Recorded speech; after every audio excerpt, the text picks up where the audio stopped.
I'm in the land of the Mi'kma'ki. The Nova Scotia is the Canadian colonized name for that. And it's for the Mi'kmaq people. And today we're talking about trusting others. And I wanted to bring in this quote from Brene Brown right at the beginning, because we can't really trust others unless we belong to ourselves and we feel secure and like we trust ourselves, we're on our own side, but also that we trust ourselves enough and we're healed enough that we're fairly confident that if we were to reveal who we really are to people, that they would think we're as cool as we think we're cool. So to really appreciate how we have to be regulated enough in our nervous system so we're not in fight, flight, and freeze all the time. We're not in the core deficiency beliefs. We're not in a shame storm. We're able to be here and be present. And that's a really fundamental part of healing. So when we're talking about trusting others, of course, mistrust is one of the things we can look at. We can look at how to develop more trust, but we can also look at what are the roots of this uncomfortableness or mistrust. One of the things that we can all know from experience is that it's scary and it's thrilling and it's compelling. We want to be in relationship with each other. And that's something that is just as compelling of a need as hunger, shelter. We need to be in community. And when we're not, it feels very threatening, especially to a child. A lot of the patterns that we work with in our nervous system now are the ones that got set in childhood. So when we don't feel accepted and welcomed, then we tend to protect ourselves somehow. So we go into some version of fight, flight, freeze generally. And we move away, we put up barriers.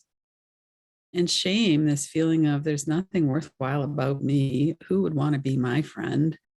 If I'm really honest, or if I erupt with that goofy laugh that I used to get teased over, or whatever it is, nobody's going to want to be with me.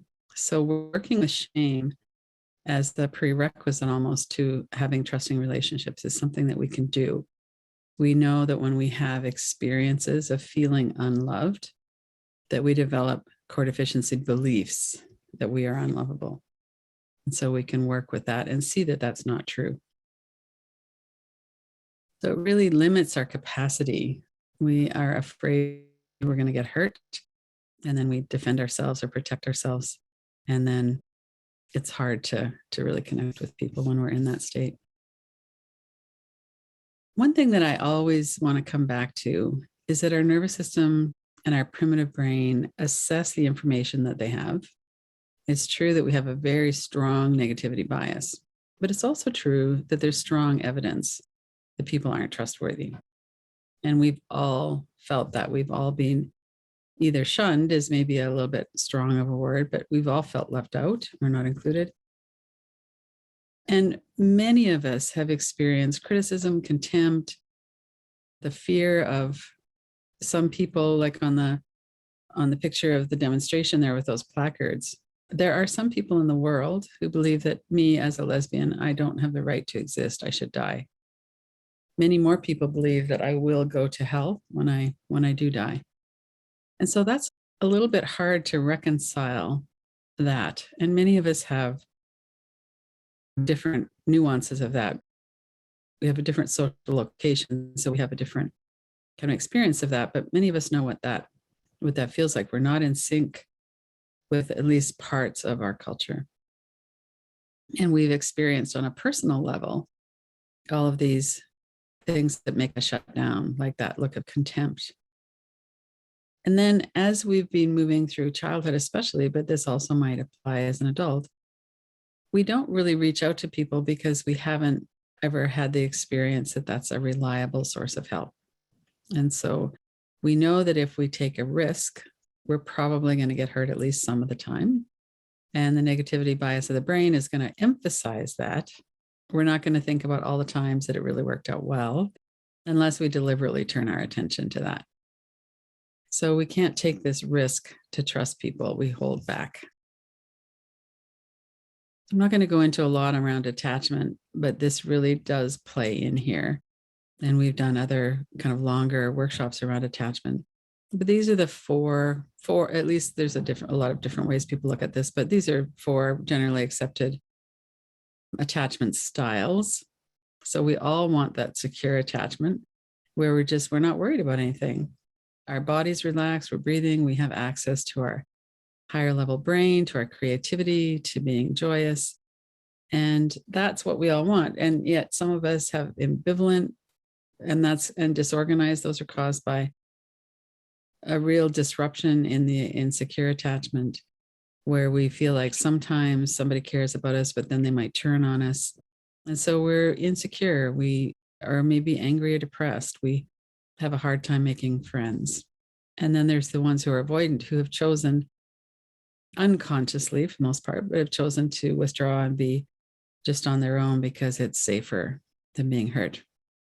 And then that little cartoon of the anxious and the avoidant. So the anxious ones will go and try and kind of glom on to somebody. And if you're trying to attach to someone who's avoidant, they're going to try to run away. So one of the things that is helpful to keep in mind is that our attachment styles are personal to us, and they're not caused by somebody else in the present moment. So if I have an avoidant style, and if I try to kind of keep people at arm's length, and then you have an anxious style, you're going to feel abandoned, or like I won't let you get close to me. But from my side of it, it's not personal to you. So that's one of the things that can be very helpful to know about these attachment styles, is that it's not that I don't like you. It's not that I don't think you're a good person. It's that I have an avoidant style. And I don't actually personally have that so much, but as an example. So we take these things really personally. And that's why it's a good thing to be able to step back and see these as patterns. And then the secure attachment, we can also have earned secure attachment. So as adults, as we do our own work, we can heal enough that we can stay steadier and have this kind of relationship that's just, that's described there. It's real, it's true. People respect each other's boundaries, they're vulnerable with each other, they care about each other's feelings. And a big part of this is that we're emotionally well regulated. All right, so let's pause here. And you can read what's on the slide if you want, and just kind of go into what catches your eye or what resonates. And I'm going to just read them slowly and with a bit of space in between. So if you wanted to close your eyes or sit back, you could just do that as well. Sometimes you do this practice of, what does my heart know? And today we're asking, what does my nervous system know? So my nervous system is largely nonverbal, and it gives us signals from contraction in our muscles to holding our breath, energy, sensations. So when we're listening for what the nervous system knows, it's helpful to not be too much in your thought stream, although thoughts will come up. So take a few deep breaths. We're always trying to do these from ventral vagal, that state of trust and connect, where we're not in fight, flight, or freeze. And attune to your body and your breath. And bring to mind a certain person that you're in relationship with, or you're not happy with the relationship, you want to be closer, you want to be more withdrawn. Just bring to mind somebody that you could work with as an example. It might be a present situation, it might be something in your past. And then look into, how much does my comfort or discomfort with that other person relate to your childhood and previous experiences? And how much is it the present moment? So if you have a long habit of not trusting people, you might very well miss the fact that this person in your present life is trustable. Or maybe they're not, but our neuroception is skewed. So what's your sense of that? If you think about your comfort or discomfort and relate that to the present moment, how much is the past influencing your perception now?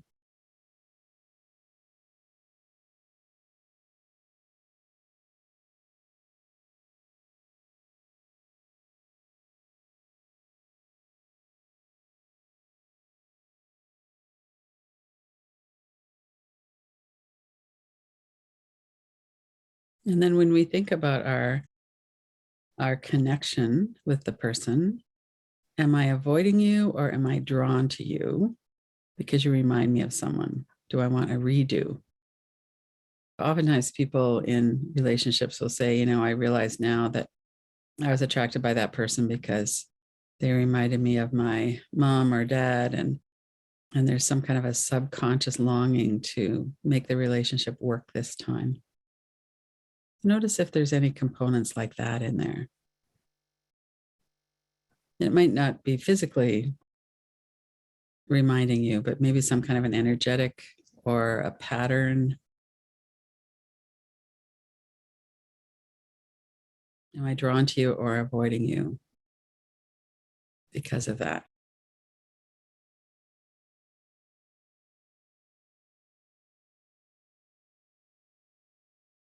Stay connected with your breath and in your body.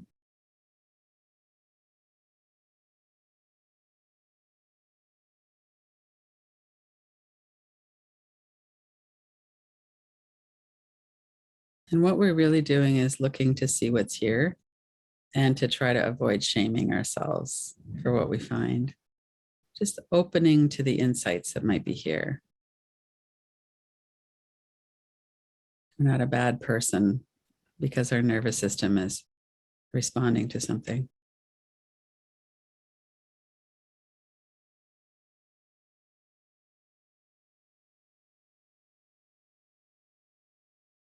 And then asking yourself, and just to this one, just kind of listen. Notice if your body tightens up, what happens with your breath. Is the challenge of connecting with this person worth it to me? And how far do I want to go out of my comfort zone? There's no right or wrong answer to that.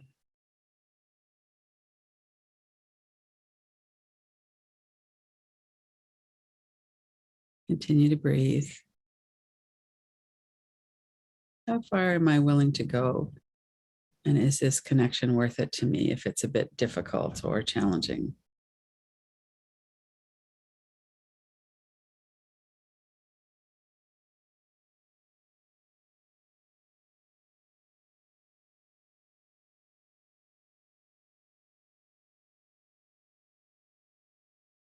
And notice if there's any shaming. Our culture tends to really value what we call courage, which generally means I'm just going to blast through no matter what. It's not always the right thing. Our life, our nervous system, we can really assess what's helpful for us. And we could put ourselves into the equation, at least, if not at the top of the list of priorities. It's up to us to decide. It's not up to us to make someone else's life easier or happier or more fulfilled. We really need to honor our own nervous system. And right now, it might be that we're really open to this friendship or this new relationship. Otherwise, it might be that we're not. And either way, that's okay. We really could reflect and trust that what comes up is what we need to do. So let's get into these really nitty gritty, down to the bone kind of questions. And again, I'm going to say the words and then pause in between so you don't have to read them. Although, as you're reading the sentences, you might really want to go into one particular thing. Something might really be catching your interest, and however you want to work with this is fine. Also, you'll have the PDF later, so you could work with it then too. So, again, bring this person to mind and get settled in your body. Notice your feet, your seat. You could hold your own hands. You could look around the room. Keep your eyes open as you're doing this, or you could close your eyes, however you want. So, we're looking at, can I trust you? So, part of this is thought based, a lot of it is body based. It's my nervous system. Can I trust you with my body? Will you hurt me or will I be safe with you?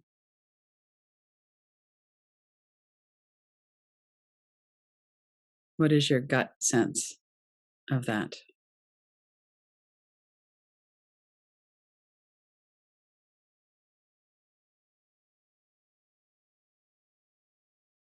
Can I trust you with my body?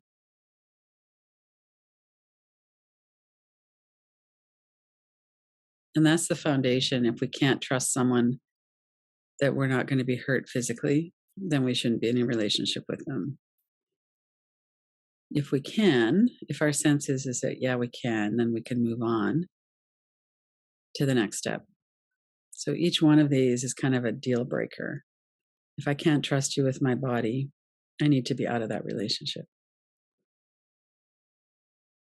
And if you're in a relationship with someone who you don't trust, then it's really good to know that.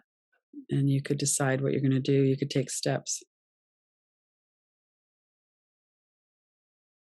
All of this neuroception is based on our experience, some of it with that person and some of it in the past. So letting that question kind of come to a close.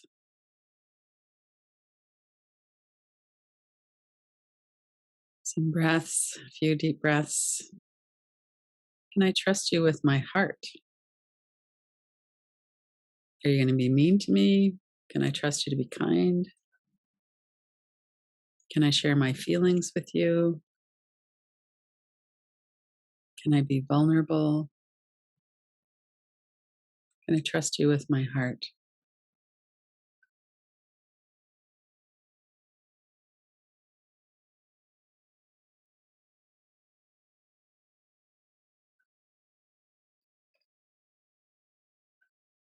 If you want, you could put a hand or both hands on your heart center, kind of feel into that.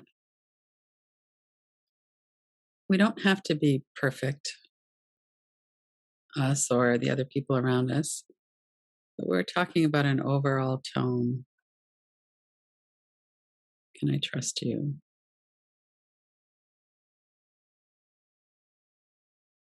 And some of the more detailed or specific questions might be something like, can I trust you to not betray my confidences or to not gossip about me? And sometimes we'll overhear people that we think are our friends gossiping about us, and it's a real breach of trust. We feel really betrayed. So, what's your sense of that?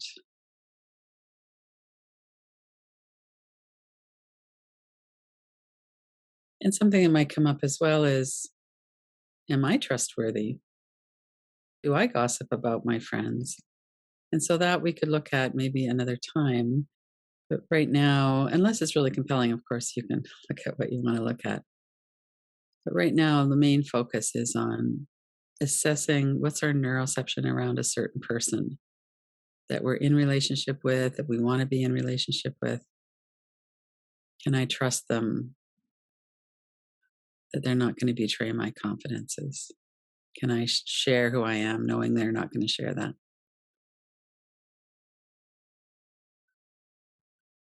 And another component of this is, will you have my back? Will you stand up for me? Will you care about me? Will you care about my experience? And not to take it over in kind of a codependent way, but just, if I'm standing alone in a room full of people and you notice that I'm there and feeling kind of lonely, would you include me? That might be one way. Or if somebody says something nasty about me, would you say, that's not my experience with that person? Would you stand up for me? Can I count on you?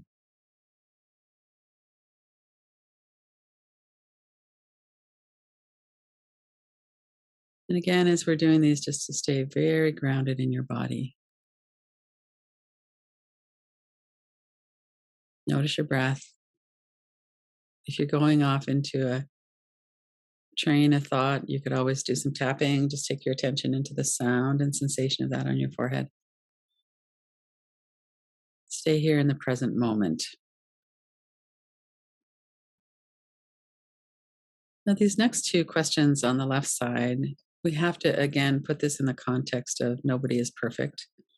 And if people are triggered into a fight response, they don't have a lot of choice about going into the response, and they do have some choice about what they do as soon as they notice they're in the response. So when you're in a fight response, when that other person you're working with is in a fight response, will they turn on you? How regulated are they? And then this so much more damaging. Will you feel, or do you feel and show contempt for me? The contempt is one of the real deal breakers in a relationship. We can't be in a relationship with someone who feels contempt for us. It puts us into a shame storm. We get defensive. And we shouldn't be around people who feel that way about us. So sometimes there's a situation, like a family situation or something, where we have limited options to get out, but we would have to treat that as a hostile witness, so to speak. We can't relax and be who we are around somebody who feels contempt for us. So what's your gut sense about that? Notice that in your body. What's going on in your body as you think about that person?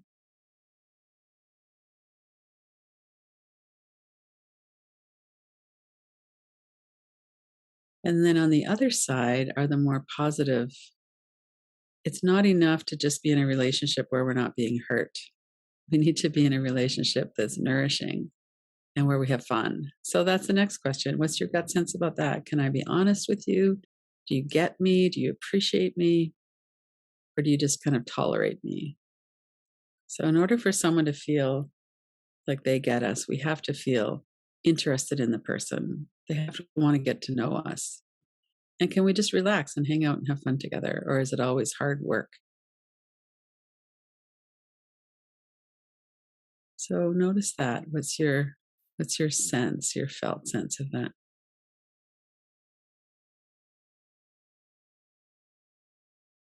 And then as you look over the whole slide, all of the different questions, can I trust you with my body is the bottom line. If I can't, I'm not going to be in this relationship. Can I trust you with my heart? It's a lot more nuanced. And then are you somebody that I could just really have fun with and be who I really am? Be vulnerable and goofy and fun and all of those things. And will you honor me for that?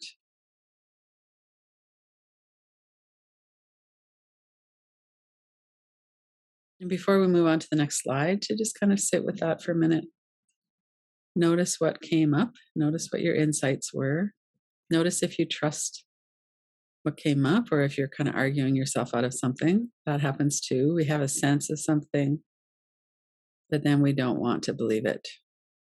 So we try to discount it.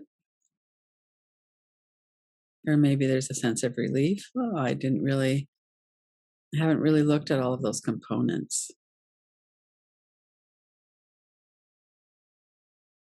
Few deep breaths. Let's attend now into our heart center. And again, with this slide, just to keep your eyes closed if you want, I will mention, kind of drop them in and then pause a bit, or you can go right to one or two of them that resonate with you, however you want to do it. But before we start, even or as we're starting to breathe, notice where you are on the vagal ladder. Are you in a state of collapse or freeze? Are you kind of numb? Are you in a fight or flight? Thinking about something else on your phone? Arguing with yourself, arguing with me? And all of those are probably things that we go through as we're doing the inquiries. But see if you can come back to a state of more regulation. I can be myself. I can afford to be my authentic self with this person or generally. So just to let that sit for a minute.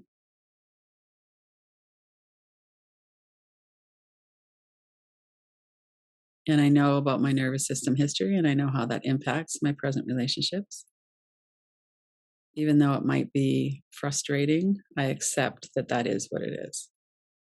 I have a limited amount of trust for other people. People have to really prove themselves before I'll open up. Whatever that is, that's just how it is.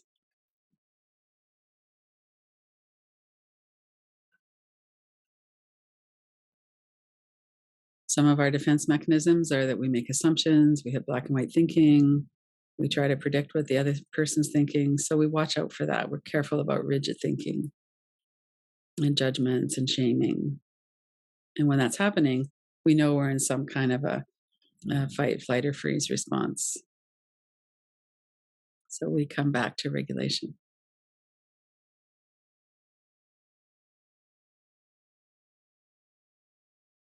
And this one, see how true this feels.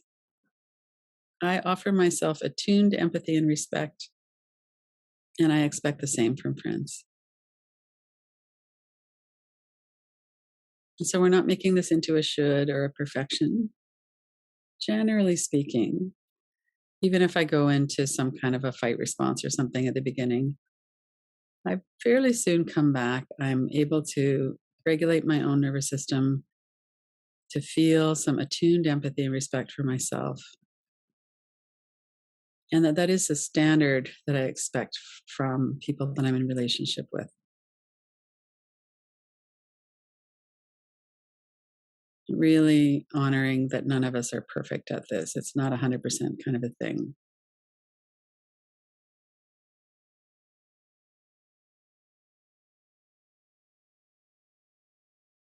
Deep breaths.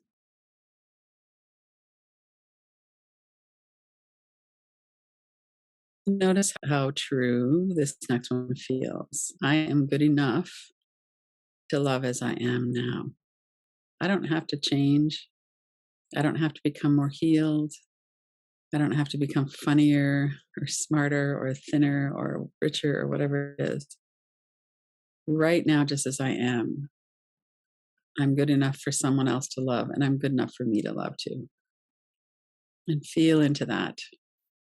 How true does that feel? And that is something we can cultivate, knowing that more deeply.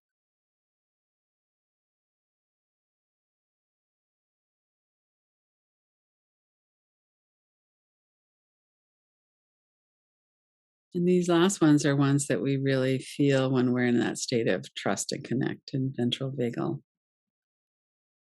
I love myself enough to not settle. I'd rather be on my own than be around someone who shows contempt for me or be where I don't really fit in. I feel like I have to pretend.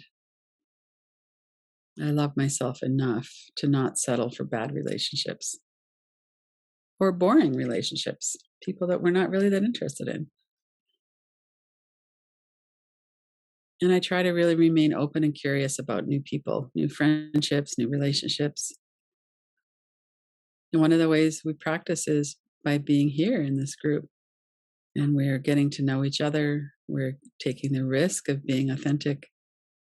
We're having it mirrored back, that that's okay. People are actually interested and like us.